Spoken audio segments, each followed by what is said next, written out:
Cześć, witajcie. South of Midnight miało być katastrofą. Internet mówił agenda, drama, bojkot, a ja po przejściu całej gry mam jedno zasadnicze pytanie. Czy oni w ogóle w tą grę grali? Bo ja ją skończyłem i jest zupełnie inaczej. I powiem wam jedno, ta gra jest serio spoko. I mam wrażenie, że wiele osób bardziej zaczynało dyskusję o tej grze mówiąc o ideologii, a nie o samej grze. O ludzie, bo tyle ile ja się nasłuchałem o tej grze przed pierwszą premierą, wiecie, tyle krzyku, szumu, dram w internecie, zarówno tych ideologicznych, jak i politycznych, że serio można było odnieść wrażenie, że będzie to jakaś katastrofa. Ale co dostaliśmy? Dostaliśmy grę z naprawdę wciągającą historią, momentami potrafiącą złapać za serducho. Dostaliśmy fenomenalną muzykę, która robi ogromną robotę. Soundtrack, który normalnie słucham sobie w całości po skończeniu gry. Do tego dostaliśmy oprawę wizualną, która, nie boję się tego powiedzieć, jest jedną z najbardziej, powiedzmy, wyróżniających się i unikalnych w tej generacji. Ale żeby nie było zbyt pięknie, to wszystko zostało niestety okraszane powtarzalną rozgrywką i zwyczajnie nudnymi walkami, które wyglądają tak samo na początku, jak i na końcu. Dlatego zapraszam Was na moją recenzję South of Midnight, tym razem w wersji na PS5. I od razu na wstępie wielkie dzięki dla Xbox Polska za udostępnienie tej gry wcześniej, dzięki temu materiał możecie oglądać już w dniu premiery na PS5. Na start też uczciwie zaznaczę, że to było moje pierwsze podejście do tej gry. Zanim przejdziemy do omawiania gry samej w sobie, warto zacząć jednak od tego, co działo się wokół tej gry przy pierwszej premierze, bo to jest bardzo ciekawy przypadek do omówienia. Bo jeśli ktoś śledził temat, gra pierwotnie wyszła na Xboxa i PC, a dopiero teraz trafiła na PS5. I właśnie przy tej pierwszej premierze rozpętała się niezła burza. Serio, w internecie krążyły hasła typu agenda, ideologia, tego się nie da słuchać, bojkot i tak dalej, i tak dalej. Z perspektywy czasu i ogrania tytułu mogę powiedzieć, że głup chodzi co mówi X w internecie, skoro gra jest spoko i o grze chce rozmawiać, a nie uprawiać propagandę lub wojny ideologiczne.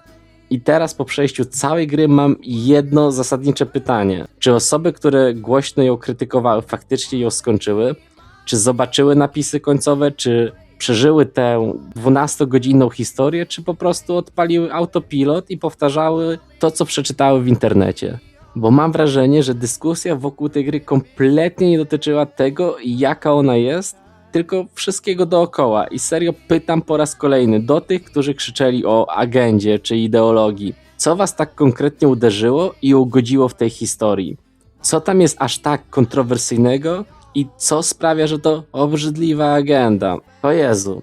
Czy może problemem było to, że gdzieś w napisach końcowych pojawiło się dosłownie na 3 sekundy Sweet Baby Inc. i nagle część internetu dostała zbiorowej paniki? Jasne, można dyskutować o działaniach tej firmy, można mieć wątpliwości, ale czy to autentycznie sprawia, że fabuła gry jest zła? Że gra jest totalnym krapem? Czy serio widać wpływ tej firmy na samą grę? No moim zdaniem niekoniecznie.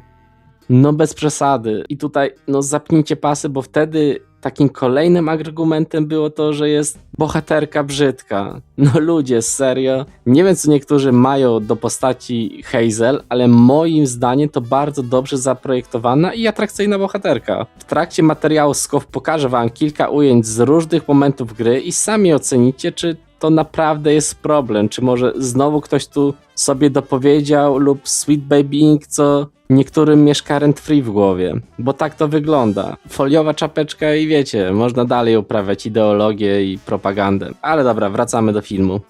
Pogadaliśmy chwilę o internetowych dramach, to teraz zejdźmy na ziemię i porozmawiajmy o faktach, bo jeśli mam wskazać coś, co realnie mogło zaszkodzić tej grze przy premierze, to moim zdaniem odpowiedź jest prosta. Marketing praktycznie nie istniał. O tej grze prawie nie było słychać, zero większego hype'u, zero konkretnej kampanii i w social mediach była cisza. A jeden z większych banerów reklamowych, jakie pamiętam, to był obrazek, że gra pojawia się w Xbox Game Pass w danym miesiącu i tyle. No i błagam, to wyglądało momentami jak totalnie olanie tematu.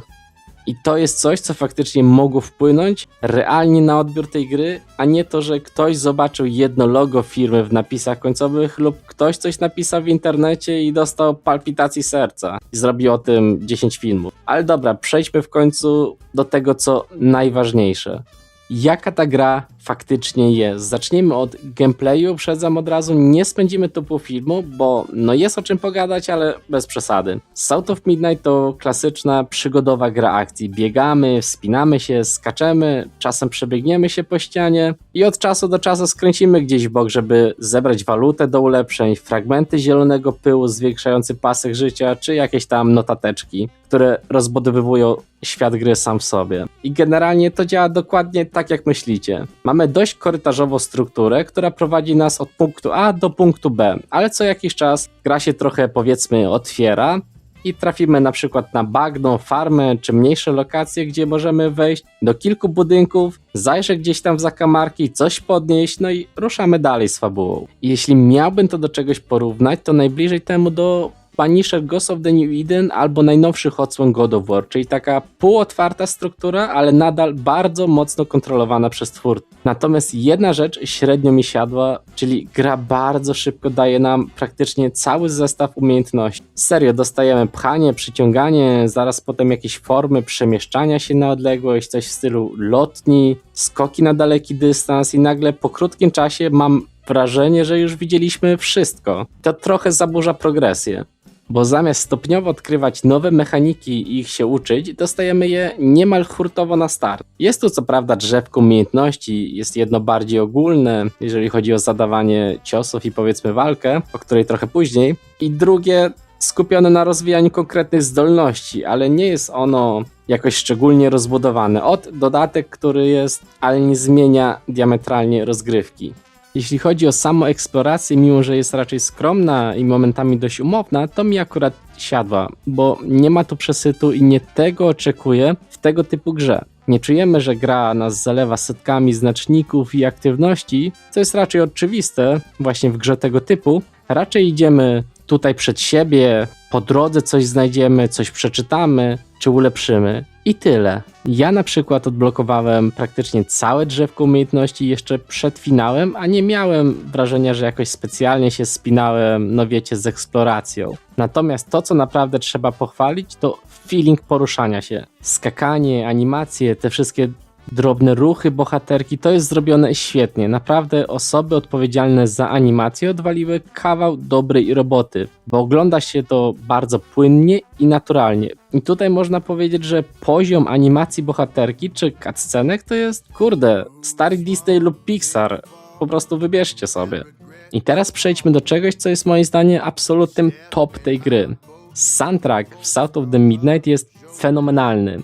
To jest jedna z tych ścieżek dźwiękowych, które nie tylko gdzieś tam grają w tle, ale realnie budują klimat i emocje. Mamy tu bardzo mocne inspiracje amerykańskim południem, blues, folk, takie lekko bagienne brzmienia, które idealnie pasują do klimatu gry. Do tego dochodzą wokale, które pojawiają się w kluczowych momentach i potrafią naprawdę podbić emocje konkretnych scen. I nigdy, ale to nigdy wokale nie pojawiały się bez powodu, to też warte jest zaznaczenia. Czasami muzyka jest subtelna, niemal ambientowa, tylko lekko podkreśla to, co widzimy na ekranie. Czasem wchodzi na pierwszy plan i robi z danej sceny coś znacznie większego. I właśnie dzięki temu wiele momentów w tej grze po prostu zostaje w głowie. Bo nawet jeśli gameplay bywa powtarzalny, to muzyka i klimat niosą tę grę naprawdę wysoko i wbrew wszystkim pozorom ten soundtrack idzie słuchać po zakończeniu gry, co mówiłem wcześniej, samemu, wiecie, w zaciszu domowym. Teraz dosłownie powiedzmy słów kilka o wizualiach tej gry. Tak jak wspomniałem wcześniej, jest to jedna z bardziej unikalnych gier na przestrzeni całej generacji właśnie pod względem swojej oprawy. Wyróżnikiem tej oprawy miała być animacja poklatkowa, ale ja osobiście z niej zrezygnowałem. No i od razu zaznaczę, kompletnie nie czuję, żebym coś stracił. Moje odczucia z rozgrywki absolutnie na tym nie ucierpiały, więc wszystkie głosy, że tak trzeba grać, bo inaczej to nie to samo i to już nie tak się wyróżnia bardzo, jak się wyłącza taką opcję, no dla mnie to po prostu bzdury, bo ta gra, mimo że ma wady, wyróżnia się na wielu innych płaszczyznach. Wracając jednak do samej grafiki, największą siłą tej gry jest stylizacja. To nie jest tytuł, który próbuje udawać fotorealizm, tylko buduje własną, bardzo malowniczą tożsamość. Kadry momentami wyglądają jak żywe obrazy, a całość ma w sobie coś, powiedzmy, baśniowego, ale bardziej z baśni braci Grimm. I właśnie przez to jest ten spokojny. Ta gra się po prostu szybko nie zestarzeje, bo nie goni za realizmem, tylko stawia na klimat i swego rodzaju artystyczny sznyt. I szkoda, że tego samego nie mogę powiedzieć o samej walce. Gdzieś tam na przestrzeni materiałów wspominałem, ale walka w tej grze jest najgorszym jej aspektem. Bo o ile wizualnie i pod względem klimatu wszystko się zgadza, tak system walki jest po prostu poprawny, by nie powiedzieć zły. Mamy perfekcyjne uniki, lekkie i ciężkie ataki, możemy dorzucić do tego jeszcze moce Hazel, coś przyciągnąć, coś odepchnąć, niby wszystko jest, tylko problem w tym, że to się kompletnie nie rozwija. Rodzajów przeciwników jest może 5, bijemy praktycznie tych samych od początku do końca. Brakuje różnorodności, brakuje świeżości, brakuje momentów, które zmusiłyby nas do zmiany podejścia. Bardzo szybko łapiemy schemat i niestety ten schemat zostaje z nami już do napisów końcowych. No, przeciwników idzie po prostu zaklikać i tyle. Do tego dochodzi konstrukcja samej rozgrywki, która też jest dosyć powtarzalna. Fabularnie naszym głównym celem jest odnalezienie matki, ale po drodze poznajemy historię różnych, często bardzo tragicznych postaci i żeby nie spoilerować, musimy zszywać pewne wątki, no ale jak to wygląda w praktyce? Wchodzimy na arenę, walczymy, potem druga arena, znowu walczymy, trzecia, znowu walczymy, czwarta i tak dalej. Po każdej walce dostajemy fragment historii czy tam pewnego wątku. Kiedy zbierzemy całość, nagle gra zmienia się w segment zręcznościowo-platformowy. Skaczemy, uciekamy przed czymś, co wyjaśnia nam się później, żeby na końcu dotrzeć do drzewa butelkowego. I dokładnie ten schemat powtarzamy od nowa na przestrzeni trwania całej gry. I żeby było jasne, same segmenty platformowe są bardzo dobrze wykonane i osobiście podobały mi się. Tu czasem skaczemy, co chwila nam te poziomy są urozmaicane, tylko chodzi o sam fakt, że wiemy, co się stanie za każdym razem. Gdy będziemy zszywać te wątki, zawsze dostaniemy, powiedzmy, ten sam segment, tylko że wyścig wygląda inaczej. I niestety to jest moim zdaniem najsłabszy element tej produkcji. Widać, że budżet i kreatywna energia poszły po prostu w inne aspekty.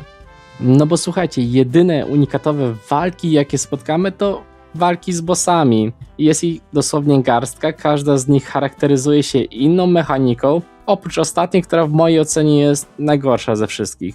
No ale dobra, jeżeli przechodzimy do omawiania fabuły, to nagle wchodzimy na zupełnie inny poziom. Gramy jako Hazel, czyli młoda dziewczyna, która stoi u progu wyjazdu na studia. Relacje rodziny są delikatnie mówiąc skomplikowane, a ojciec zmarł lata temu. A jego bogata rodzina, w tym babcia, nie do końca akceptują Hazel i jej matkę. I to już na starcie buduje nam bardzo fajne tło emocjonalne. W dodatku dość buntownicze podejście do relacji z matką i potem żałowanie, że nie było się dla niej kimś innym w obliczu straty i poszukiwania jej.